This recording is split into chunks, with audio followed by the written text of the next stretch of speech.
चौड़ा आज अपन पढ़ रहे हैं प्रतिलोम त्रिकोणमितीय फलन का परिचय, ठीक है, इंट्रोडक्शन, ठीक है। इसके पहले वाले वीडियो में मैंने सारणी बनाने सिखाई थी, 0 से लगाकर 180 तक की बनाने सिखाई थी, ठीक है, 0 से 90, 90 से 180 बनाने सिखाई थी। तो ये सारणी कैसे बनती है इसके पहले वाला वीडियो में देख सकते हो आप, ठीक है।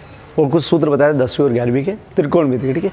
चलो आज अपन क्या बताएंगे, तो आज अपन प्रतिलोम त्रिकोणमिति फलन क्या होते हैं वो बताएंगे, और उसका प्रांत और परिसर कैसे निकाला है वो बताएंगे, ठीक है।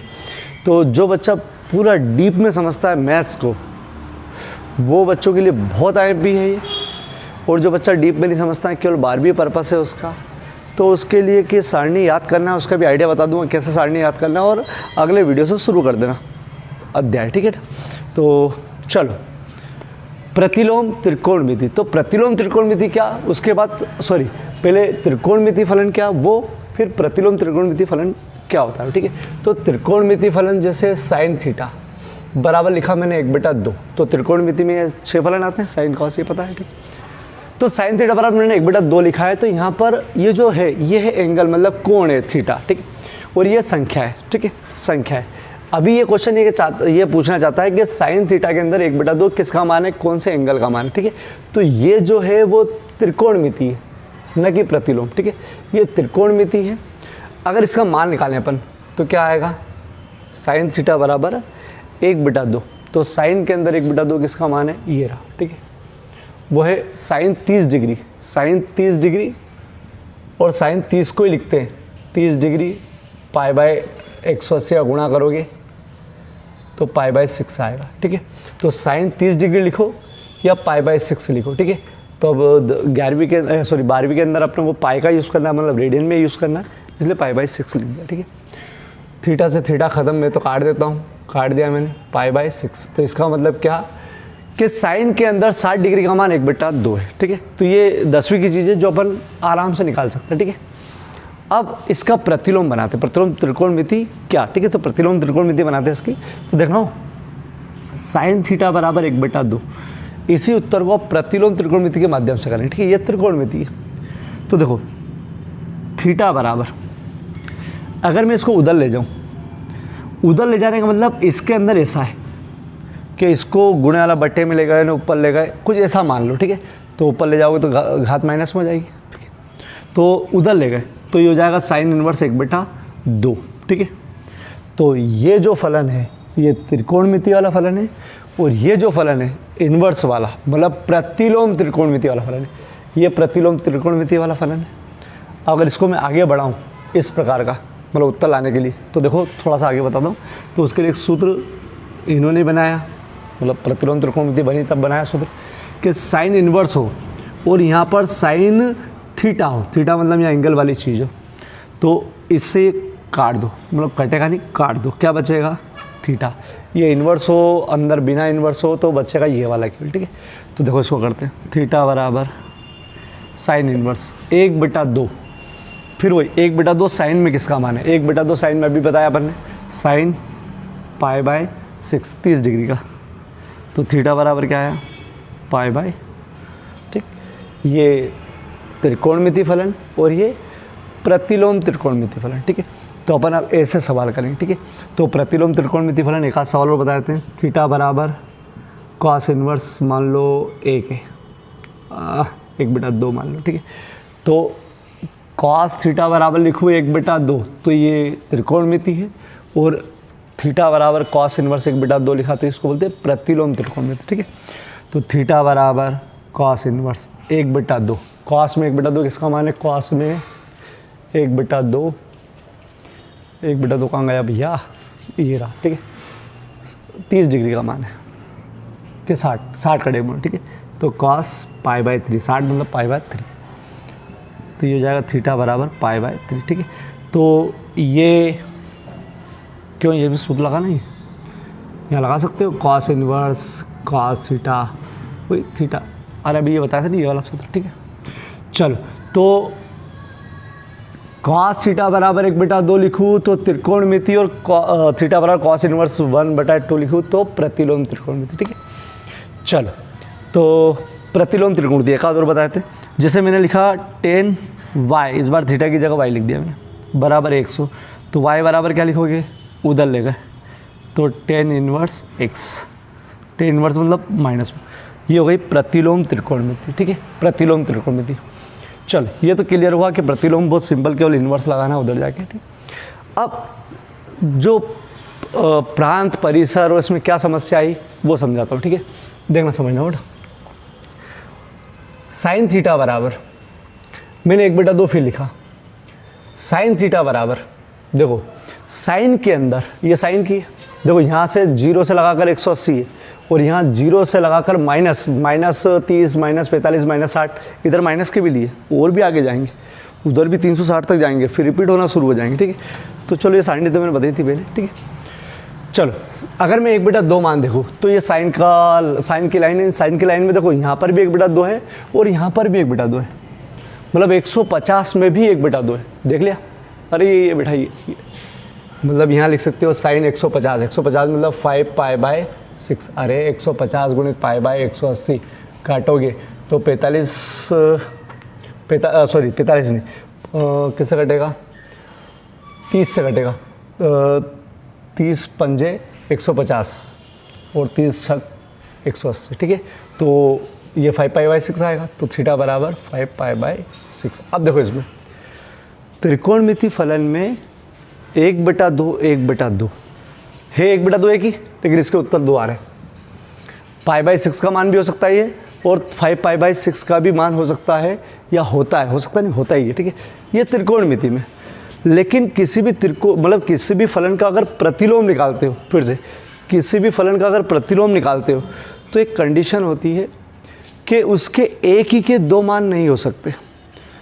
थोड़ा सा ये पहले अध्याय की चीज़ है कि किसी का भी प्रतिलोम इन्वर्स निकालने के लिए वो फलन एकाकी आच्छादक होना चाहिए, एकाकी आच्छादक, इंग्लिश में अपन तो हिंदी में एकाकी आच्छादक। ठीक है, क्या बोलते हैं, एककी आच्छादक, पहले अध्याय कीजिए। ठीक, तो कोई सा भी, या अभी वर्ड को याद न रखो, अभी क्या समझो कि प्रतिलोम त्रिकोणमिति के अंदर एक ही मान के 2 उत्तर आ रहे हैं, लेकिन अगर इसका प्रतिलोम निकालना है, प्रतिलोम इन्वर्स, ठीक है, प्रतिलोम निकालना है तो ये कंडीशन लागू नहीं होती है, उसमें एक का उत्तर केवल एक ही होना चाहिए। फिर से एक का उत्तर केवल एक ही, एकाकी आच्छादक का मतलब यही होता है। ठीक है, तो एक का उत्तर केवल एक ही होना चाहिए, लेकिन यहाँ पर अगर सोचे अपन तो जैसे यहाँ लगा के ये निकाला, ऐसे इसको निकाल के यहाँ निकाल सकते हो, तो थीटा बराबर इन्वर्स में क्या आ जाएगा, 5π/6, लेकिन प्रतिलोम तो उसका ही संभव है जो एकाकी आच्छादक है, मतलब एक ही के 2 उत्तर नहीं आना चाहिए। तो गणित वालों के साथ ये समस्या थी कि इसका प्रतिलोम भी बनाना जरूरी है, इन त्रिकोणमिति फलन का प्रतिलोम भी बनाना है, क्योंकि देखो उनको ये करने में आसानी भी हो रही और प्रतिलोम फलन बना के देखते कि भैया इसका इन्वर्स होता है कि नहीं। ठीक है, तो इस समस्या को दूर करने के लिए उनने क्या करा, फिर से समझना बेटा क्या बोल रहा हूँ मैं, कि त्रिकोणमिति में एक ही के 2 आंसर आ रहे थे, लेकिन प्रतिलोम त्रिकोणमिति या किसी भी फलन का प्रतिलोम तब संभव है जब एक ही का केवल एक ही उत्तर आए, एक के 2 उत्तर नहीं आए। ठीक है, तो उन्होंने इस समस्या को दूर करने के लिए इन फलनों के, प्रतिलोम त्रिकोणमिति फलनों को, उनकी जो मान है उनको परिसीमा में बांध दिया, परिसर में बांध दिया, मतलब एक लिमिटेशन में बांध दिया कि हम इसको केवल एक परिसीमन में लेंगे जहाँ पर इसके मान रिपीट ना हो पाए। बोले इसका भी उत्तर वही आ रहा है, उसका भी उत्तर है, ऐसा नहीं, हम एक दायरा बांध देंगे, एक परिसर बांध देंगे, एक उसकी रेंज खड़ी कर देंगे कि बस आपको यहाँ से यहाँ तक ही देखना है, तो वहाँ मान रिपीट नहीं होंगे। ठीक है, नहीं होंगे। तो उसके लिए मैं बता दूँ, पहले साइन का बताते हैं। ठीक है, साइन का सुनो बेटा, त्रिकोणमिति के अंदर एक के 2 मान आ सकते हैं, लेकिन प्रतिलोम के लिए जरूरी कि एक के 2 मान या एकाकी आच्छादक हो। उसके लिए समस्या आई, और उसकी समस्या को दूर करने के लिए क्या करा उन्होंने कि इन्होंने प्रतिलोम त्रिकोणमिति बना भी दी और उसका परिसीमन भी कर दिया कि हम केवल इस दायरे में ही रहेंगे। ठीक है, चलो अब देखो अपन साइन का देखते हैं अपन। ठीक है, साइन का, तो साइन का उन्होंने क्या देखा कि साइन का जो प्रांत होता है, प्रांत मतलब साइन का सबसे मैक्सिमम मान होता है 1 और सबसे कम मान होता है -1। ये ऑलरेडी 10वीं से भी मालूम है और अभी बता दिया कि -1 और +1 के बीच में हमेशा साइन का मान आता है। मतलब मतलब इससे छोटा आएगा, -1 से बड़ा आएगा। आप सारणी में कभी बना के देखना, 1/2 इसके बीच में आएगा, 0 भी इसके बीच में आएगा, ये सब इनके बीच की संख्या है, ठीक है। तो साइन का जो साइन इनवर्स एक्स मतलब प्रतिलोम त्रिकोणमिति के अंदर जहाँ x रखा हुआ है, x y बराबर साइन इनवर्स के बाद ये हमेशा संख्या आएगी, कोण नहीं आएगा, संख्या आएगी। तो ये क्या आ सकता है, -1 आ सकता है, 1 आ सकता है, या इनके बीच की संख्या आ सकती है। वो इसका हो गया डोमेन। ये तो ठीक है, ये तो फिक्स है, इसको कुछ भी नहीं करा उन्होंने, ठीक है। बात आती है परिसर की, ठीक है, परिसर की। तो परिसर उन्होंने क्या देखा कि भैया आपको एक का केवल एक ही उत्तर आना चाहिए। तो उसके लिए उन्होंने क्या करा कि साइन का परिसीमन करा, साइन का परिसीमन, ठीक है। तो साइन का -1 से 1 के बीच में होता है उत्तर, और -1 भी आता है और 1 भी आता है। तो देखो साइन को उन्होंने क्या करा, ठीक है, समझो जो पूरा डीप में समझना चाहे उसके लिए, बाकी तो किसके लिए नहीं। देखो साइन का -1 मान यहाँ है और +1 मान यहाँ है, ठीक है। इस पूरे में कोई सा भी मान रिपीट नहीं है। ये 1 है तो -1 है, ये √3 है तो ये माइनस का है, मतलब ये कहीं पर भी मान रिपीट नहीं है, ठीक है। इसलिए उन्होंने साइन का जो परिसीमन करा कि साइन इनवर्स त्रिकोण मतलब साइन इनवर्स वाले फलन, प्रतिलोम इनवर्स वाले मतलब प्रतिलोम वाले फलन, केवल जब भी हम इनका उत्तर देखेंगे साइन का, तो कहाँ से कहाँ तक देखेंगे, केवल यहाँ से यहाँ तक। क्यों? क्योंकि देखो मैक्सिमम आ सकता है 1, मिनिमम आ सकता है -1। तो इसका उत्तर 1 का π/2 लिख सकते हो आप, और माइनस का -π/2, और बाकी सब इसके अंदर ही आएंगे। तो बस यहाँ से यहाँ तक ही में उत्तर आ जाएगा। इसलिए उनने इसका परिसीमन करा, मतलब परिसर लिखा -π/2 से π/2, ठीक। बोले सर इधर भी तो कर सकते थे, अरे यहाँ से यहाँ तक भी कर सकते हैं, लेकिन यहाँ से यहाँ तक नहीं कर सकते। देखो 1/2 इसका मान भी आ गया, 1/2 इसका मान रिपीट मान हो रहा है, तो आप यहाँ से यहाँ तक नहीं कर सकते, केवल कहाँ से कहाँ तक कर सकते हो, ये यहाँ से तक, ठीक है। तो साइन का पहले बता दूँ, प्रांत तो कोई भी चेंज नहीं कर सकता, प्रांत है -1 से 1, ये यहाँ रखा थी ये चीज़, और रखने के बाद जो उत्तर आता है वो ये वाला है। फिर से ये यहाँ रखा थी ये चीज़, कहाँ पर, इस जगह रखा थी ये चीज़, लेकिन उत्तर जो आता है वो यहाँ पर है। तो वो किसके बीच में आएगा, -π/2 से π/2 के बीच, मतलब -π/2 से π/2 के बीच, मतलब उत्तर आ सकता है, ये आ सकता है, ये आ सकता है, मतलब बता दूँ, -90 से 90, -8 आ सकता है, -45 आता है, 30 आ सकता है, 0 आ सकता है, ये आ सकता है, मतलब इसके बीच में उत्तर आ सकता है। कभी भी साइन के अंदर इन्वर्स होने पर उत्तर इधर के नहीं आएंगे। फिर से साइन के अंदर इन्वर्स होने पर साइन के उत्तर इधर नहीं आएंगे, उन्होंने बांध दिया, ठीक है। त्रिकोणमिति में आ जाता था, प्रतिलोम त्रिकोणमिति में एकाकी आच्छादक बनाने के लिए, प्रतिलोम बनाने के लिए उन्होंने इसका परिसीमन कर दिया, ठीक है। तो यहाँ तक समझे, प्रांत -1 से 1 मतलब यहाँ लिखाती है वो चीज़, संख्या यहाँ आती है, यहाँ ये यहाँ, लेकिन जो उसका उत्तर आता है उसका परिसीमन यहाँ है, बोले इसके बाहर नहीं जाएगा, ठीक है। ऐसे ही कॉस का देखो, कॉस का भी मान -1 से +1 के बीच में होता है, कॉस का भी मान -1 से +1 के बीच में होता है, ठीक। अब कॉस का -1 और +1 के बीच, ठीक है, -1 देखो कॉस का -1 यहाँ बैठ रहा है, ये कॉस की लाइन है बेटा, और +1 यहाँ बैठ रहा है, ठीक। इधर नहीं है, -1 इधर आ ही नहीं रहा, देखो इधर आ ही नहीं रहा, क्योंकि इधर वाला सब रिपीट हो गया, ये पूरा रिपीट हो गया, ठीक है। तो कॉस का परिसीमन करा उनने, -1 से +1 होता है, ये तो फिक्स है, ये प्रांत फिक्स है बेटा, ठीक है। मतलब कॉस इनवर्स लिखा है तो यहाँ पर 1 आ सकता है, -1 आ सकता है, या इनके बीच की संख्या आएगी, ठीक है। लेकिन जो उत्तर लिखने को आएगा वो यहाँ लिखेंगे, ठीक है, मतलब वो यहाँ के अंतर्गत आएगा। तो देखो कॉस का परिसीमन, कॉस का परिसीमन मतलब परिसर हो, वो 1 ये रहा, -1 ये रहा, तो -1 से 1 मतलब ये, ठीक है, ये। तो इसका जो एंगल आ रहा है, कोण आ रहा है, वो कितना आ रहा है, 0 से π, ठीक है, 0 से π, 0 से π, ठीक है। इसमें छोटा पहले लिखते, बड़ा बाद में लिखते, छोटा पहले लिखते, बड़ा बाद में लिखते, ठीक है, छोटा पहले बड़ा बाद में। तो इसका जो है परिसर क्या हो जाएगा, 0 से π, ठीक है, 0 से π, यहाँ तक ठीक। ये 2 क्लियर हुए, ठीक है। जो ज़्यादा डीप में नहीं जाना चाहे तो इस सारणी में रटवाने का तरीका बता दूंगा तो भी हो जाएगा, लेकिन मैं चाहता हूँ कि क्यों ऐसी मगजमारी हुई, क्यों ज़रूरत पड़ी इनकी, ठीक है। चलो अब रुक जाओ बेटा, ठीक है। 10, तो 10 का मान ऐसा है, देखो 10 का मान माइनस अनंत भी आता है और प्लस अनंत भी आता है। फिर से 10 का मान माइनस अनंत भी आता है, प्लस अनंत भी आता है। अनंत मतलब बहुत कहीं पे भी चले जाओ, ठीक है। इसका मतलब जो इसका जो प्रांत है कि क्या क्या संख्या आ सकती है उसके अंतर्गत आता है आर। आर मतलब वास्तविक संख्या। वास्तविक संख्या मतलब अगर देखा जाए तो माइनस अनंत से अनंत, और होती है, चलो नहीं याद रखो तो इसको याद रखो, इसको ही आर बोलते हैं, ठीक है। आर मतलब सब वास्तविक संख्या, माइनस की, प्लस की, रूट की, अंदर सब की, ठीक है। बस माइनस अनंत से अनंत, छोटा कोष्ठक बनाए मतलब इसके अंदर की संख्या आती है, किसी को नॉलेज हो तो, ठीक है। नहीं तो बता दूं कि अनंत के हमेशा कोष्ठक छोटे ही बनते हैं, अनंत के इधर, ठीक है, इनके बीच में। तो इसका शॉर्टकट में लिखते हैं, मालूम क्या लिखते हैं, आर। इसका मतलब 10 में कुछ भी आ सकता है। देखो साइन कॉस में बंदी से -1 1 के बीच में खेलते हैं और -1 1 भी आ सकता है, कुछ भी आ सकता है, ठीक है।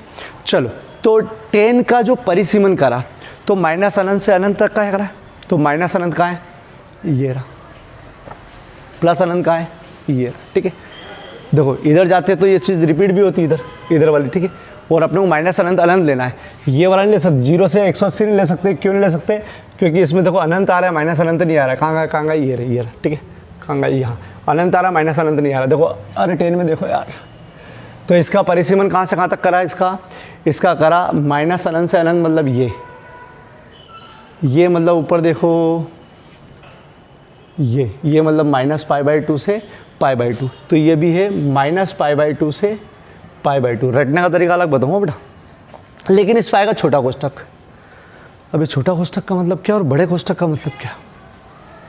बड़े कोष्ठक का मतलब -π/2 भी आ सकता, π/2 भी आ सकता। -π/2 का उत्तर -1 है और π/2 का उत्तर 1 है, मतलब ये भी आ सकते। बड़े कोष्ठक का मतलब होता है कि हम भी शामिल है भैया, और ये इसमें बड़े कोष्ठक बोले हम भी शामिल है, ठीक है। लेकिन छोटे कोष्ठक का मतलब होता है कि हम शामिल नहीं है, हमारे बीच की संख्या, मतलब उत्तर -π/2 नहीं आ सकता, +π/2 नहीं आ सकता, इसके अंदर के सब आ सकते हैं। मतलब ये नहीं आ सकता, 10 के अंदर हो, बाकी सब आ सकते हैं, ये आ सकता है, ये आ सकता है, ये आ सकता है, सब आ सकता है, ठीक है। क्यों? देखो माइनस अनंत और प्लस अनंत ये वास्तव में कुछ होता ही नहीं। अरे वास्तव में कुछ होता ही नहीं है, तो इसलिए इस चीज़ को मना कर दिया उन्होंने कि भैया वास्तविक संख्या है ही नहीं ये चीज़, इसलिए मना कर दिया। तो ध्यान रखना कि इस पर छोटा कोष्ठक आएगा। जो डीप में जाना चाहे तो बता दूं कि अनंत ये लाते ही नहीं कभी, ठीक है, इसलिए ये चीज़ हट गई, इसलिए हट गई मतलब छोटा कोष्ठक, ठीक है। चलो कॉट का भी माइनस अनंत से अनंत, फिर से कॉट का भी वही मान है, कैसा, अनंत से लगाकर माइनस अनंत। देखो यहाँ पर है कॉट के लिए, कॉट देखो यार, अनंत से माइनस अनंत, अनंत से माइनस अनंत, ठीक है। तो मतलब इसको भी आर बोलते हैं बेटा, रियल नंबर, मतलब वास्तविक संख्या को इससे भी दर्शाते हैं और इससे भी दर्शाते हैं। छोटा कोष्ठक इसलिए क्योंकि माइनस अनंत अनंत को प्रैक्टिकली कुछ मानते नहीं, ठीक है, अपरिभाषित।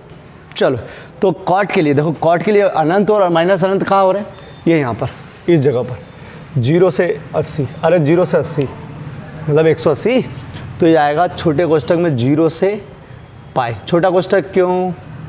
देखो 0 पर भी अनंत आ रहा है, पाई पर भी अनंत आ रहा है, मतलब माइनस अनंत आ रहा है, तो छोटा कोष्ठक क्योंकि अनंत को लेते ही नहीं, मतलब इनको मना करना पड़ेगा, इनके बीच की संख्या सब उत्तर आ सकता है, सब आ सकता है। तो ये परिसीमा बन रही, ठीक है, परिसीमा बन रही। चलो पहले यहाँ तक का बता दूँ, त्रिकोणमिति के अंदर 1 के 2 उत्तर आ सकते थे, लेकिन इसका प्रतिलोम फलन बनाने के लिए आपको ज़रूरी है कि 1 का केवल 1 ही उत्तर आए। तो प्रतिलोम बनाना भी है, तो उसके लिए उन्होंने क्या करा कि इनकी परिसीमा बांध दी, मतलब परिसर बांध दिया, इसका फिक्स कर दिया प्रतिलोम बनाने के लिए। तो उसका साइन का अंदर परिसर क्या रखा, -π/2 से π/2। ये कैसे डिसाइड हुआ? तो बोले साइन का जो मान आ सकता है यहाँ पर वो -1 और 1 के बीच में आ सकता है, कुछ भी आ सकता है बेटा। ये तो अपन 1/2 लिखते हैं, तो 0.53 भी आ सकता है, बहुत सारे मान होते हैं, ठीक है। वो एक ग्राफ बनते हैं इनके ऐसे, इस प्रकार के ग्राफ बनते हैं, ठीक है। तो ग्राफ से नहीं समझा रहे अपन, इससे समझा रहे हैं, वो भी बता देंगे कभी, ठीक है। तो उनको -1 से 1 के बीच में ये, तो बोले उसका उत्तर क्या आ सकता है? तो उत्तर आ सकता है -π/2 से π/2। बस बोले यार आगे पीछे जाओगे तो रिपीट होना शुरू हो जाएगा, तो उन्हें परिसीमा बांध दी। तो देखो -1 से 1, तो -1 यहाँ शुरू हो रहा है और 1 यहाँ शुरू हो रहा है, इसलिए इसका परिसीमन होगा -π/2 से π/2। कॉस के लिए -1 से 1, मतलब ये तो फिक्स है इनका, ठीक है। तो इसका -1 से 1, तो -1 यहाँ बैठा हुआ है, 1 यहाँ बैठा हुआ है, तो 0 से π, तो यहाँ -1 1, 0 से π, छोटा पहले आता है, बड़ा बाद में आएगा। 0 भी आ सकता है, π भी आ सकता है, इसलिए बड़े कोष्टक। फिर 10 के लिए, 10 होता है माइनस अनंत से अनंत, 10 का कुछ भी मान हो सकता है, इसलिए माइनस अनंत से अनंत, या बोलते हैं इसको आर, रियल नंबर, ठीक है। तो आर मतलब माइनस अनंत यहाँ शुरू होता है 10 का और यहाँ ख़त्म होता है, तो ये -π/2 से π/2, तो ये -π/2 से π/2, ठीक है। छोटा कोष्टक इसलिए लिया क्योंकि अनंत होते ही नहीं कुछ भी, तो अनंत बोले कभी लेंगे नहीं तो कभी आएगा नहीं, इसलिए बोले ये नहीं, इसके बीच के अंदर की संख्या सब ले लो। तो छोटा कोष्टक का ध्यान रखना, काट देते हैं, नंबर ही काट देते हैं। कॉट इनवर्स, तो कॉट भी माइनस अनंत से अनंत होता है, तो कॉट ये रहा, ठीक है। तो इसका अनंत यहाँ है, उस माइनस अनंत यहाँ है, इसलिए पाई और इधर 0, 0 से पाई, ठीक है। आर और ये बात एक ही बढ़ाओ। अब आती है कोसेक की बारी। चलो कोसेक देखो, कोसेक के अंदर माइनस अनंत से अनंत सब आता है, सब आता है, बस इसमें -1, अपन इसको अब शॉर्टकट में आर लिख रहे हैं बेटा, आर मतलब सब आता है, लेकिन इसमें ये चीज़ नहीं आती। आप थोड़ा सा डीप में जाना, अगर किसी को थोड़ा सा दिक्कत ज़्यादा आएगी इसमें, ठीक है। देखो आर मतलब सब आता है इसमें, देखो 2 भी आता है, 3 भी आता है, बड़ी संख्या भी आती है, छोटी संख्या भी आती है, अनंत भी आता है, सब आता है इसमें, ठीक है। अपन मतलब इसमें आता है परिबस, तो आर पूरा आता है, लेकिन क्या नहीं आता है, वो बोलता है कि -1 और 1 के बीच की संख्या नहीं आती है। छोटा कोष्टक लगाया मतलब -1 1 इसके अंतर्गत आ गए, ठीक है। अब अगर जिसको डीप में समझ में आ रहा हो तो ठीक, तो ये इसके अंतर्गत आ गए, किसमें, इसके -1 और 1 इसके अंतर्गत है। माइनस किसका है, इसके बीच की संख्याओं को हटा दिया, तो इसकी बीच की संख्या एक मान लो 0 है, -1 के 1 के बीच में 0 होता है, ठीक है। तो देखना कोसेक के अंदर कोसेक में भी 0 नहीं आता है, देख लो कोसेक में 0 होता ही नहीं, तो ये यही कहना चाहता है। देखो कोसेक में 0 होता ही नहीं, कहाँ है कोसेक, कोसेक ये रहा, कहीं से कहीं तक 0 नहीं होता है, ठीक। तो इसका प्रांत ये फिक्स है बेटा, ये याद भी करना बड़ा फिक्स है कि भैया इसके अंदर आर सब चीज़ आ सकती है, बस -1 और 1 के बीच में नहीं आ सकता है, 0 नहीं आ सकता है, और बता दूँ 0.5 नहीं आ सकता, इसके अंदर है बीच में यार, 1 बटा 2 भी नहीं आता है इसमें, ठीक है। चलो तो तुम इतना सा ध्यान रखो कि आर -1 से 1 छोटा हो, -1 से 1 ये नहीं आ सकता है, -1 से 1 नहीं आ सकता, ठीक है, काय में, कोसेक में, ठीक है। तो अब इसको इस तरीके से नहीं समझते, इस तरीके से समझना कि आर मतलब सब कुछ माइनस अनंत से अनंत, ठीक है। तो कोसेक मिल के बना है साइन से, तो साइन का होता है -π/2 से π/2, ठीक है, माइनस, ठीक है, माइनस इन दोनों के बीच का जो होता है वो होता है 0। अब 2 मिनट समझ लो बेटा, 100 मिनट, ठीक है। मैं इसको इससे नहीं बता रहा हूँ, थोड़ा सा आपको हो सकता है कन्फ्यूजन हो, इसलिए अगर मैं इससे भी बताऊँगा तो हो ही जाएगा। जैसे -π/2 से ये -1 से कहाँ गया +1, ये यहाँ तक, इसके बीच में ये है सही, ठीक है। और ये -1 +1 छोटा कोष्टक है, मतलब इधर आ गया हो बेटा, इधर आ गया, थोड़ा सा बहुत ज़्यादा कन्फ्यूजन होगा तुमको, ठीक है। चलो -0 क्यों लिखा, 0 क्यों लिखा, -π/2 से π/2 ले सकते हो, यहाँ से यहाँ तक कुछ भी ले सकते हो, कुछ भी उत्तर आ सकता है, लेकिन 1 नहीं आ सकता, 0 नहीं आ सकता। क्यों नहीं आ सकता 0, तो देखो कोसेक के अंदर 0 का मान देखो तो अनंत हो जाता है, और अनंत को भगा के रखते हूँ, और अनंत लेते ही इनके कारण तो छोटा छोटा कोष्टक दिया इनका भी, तो ठीक है। तो इसका जो परिसर बांधा है वो -π/2 से π/2 -0, बोले इसको भूल जाओ, बोले वो अनंत के चक्कर में गड़बड़ कर देखा, तो बोले ऐसा ही है, बस क्या करेंगे -0 इनके दोनों के बीच का बोले हटा दो उसको, ठीक है। सेक के लिए सेम, अरे साइन से बना है कोसेक और कोस से बना है सेक, तो इसके लिए -1 से 1, इसमें भी देखना 0 आता ही नहीं, इसके बीच की संख्या आएगी ही नहीं, देखो इसमें भी 0 नहीं आता है, ठीक। और इसका परिसर, ठीक है, तो सेक का परिसर कॉस से मिलकर बना है, तो ये होगा 0 से π, बड़ा कोष्टक 0 से π, ठीक है। लेकिन इन दोनों के बीच का 90 खत्म, इन दोनों के बीच का 90 कैसे हुआ, अरे 0 से 180, अरे 0 से 180, 0 से 180, तो 180 के बीच का 90, ठीक है। तो 0 से π, अगर 0 से लगा के π देखो कहाँ पे, सेक का बेटा, सेक का 1 से लगाकर -1, ठीक है। लेकिन इसके बीच का नहीं आता हो बेटा, बीच का नहीं आता है, मतलब 0 कभी भी नहीं आते इनमें, सेक में भी नहीं आते और इसमें भी नहीं आते। तो इसका जो परिसर है वो ये, ठीक है। चलो बेटा अब अभी मैंने जितना भी बताया उसका सार, ठीक है, सार। अब जो बच्चा ज़्यादा नहीं करना चाहता है, कम से कम इतना जरूर कर लेना इस वीडियो के मार्फत से, ठीक है। ये सारणी की अब ज़रूरत नहीं पड़ेगी, आपको केवल 90 तक की सारणी ज़रूरत पड़ेगी। वापस आगे जो सवाल करवाएंगे उसमें, ठीक है। चलो, मैंने बताया था कि ये होती है त्रिकोणमिति, जो साइन थीटा बराबर 1/2।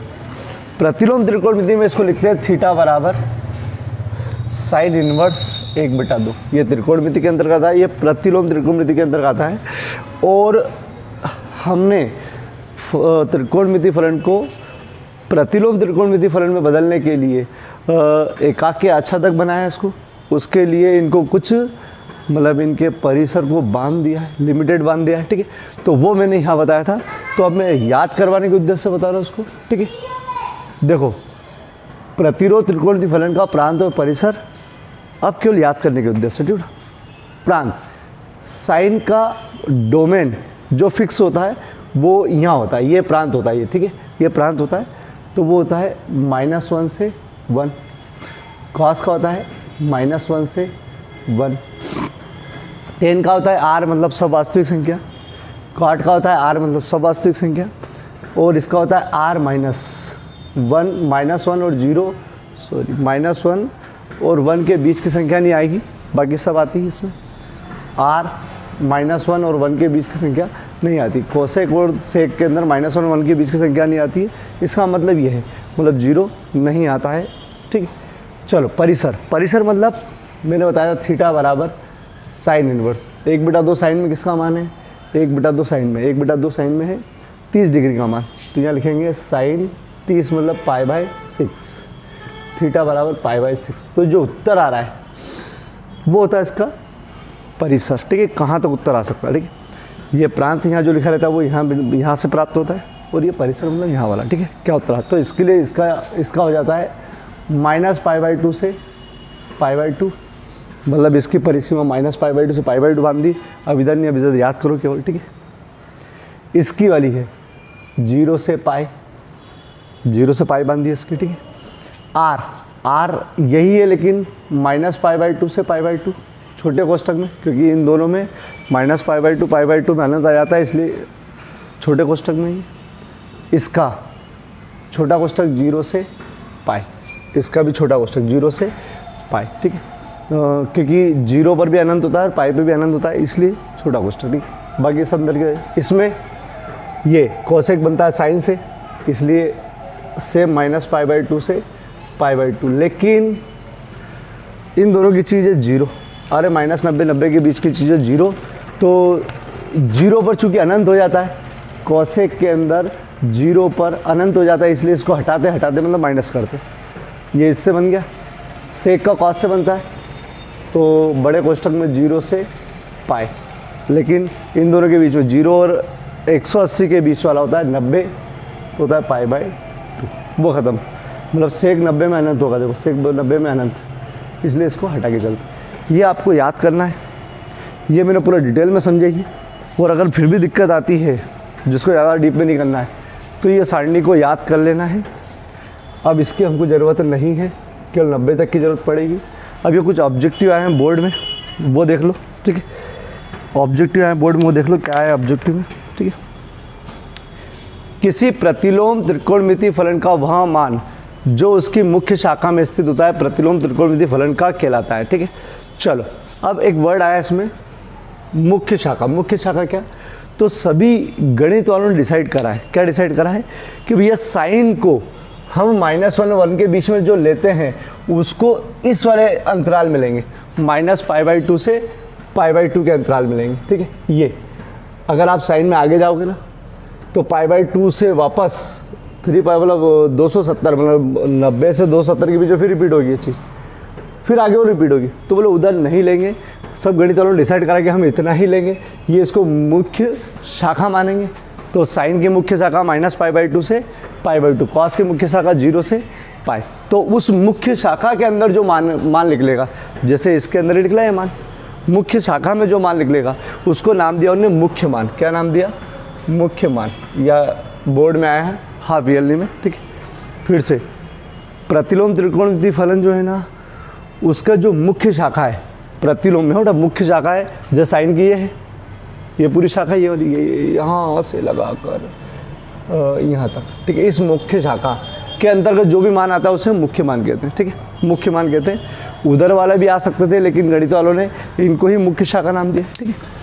चलो साइन इनवर्स एक्स का प्रांत, तो साइन इनवर्स का अगर सारणी याद होगी तो आप लिख दोगे ये वाला है, ठीक है।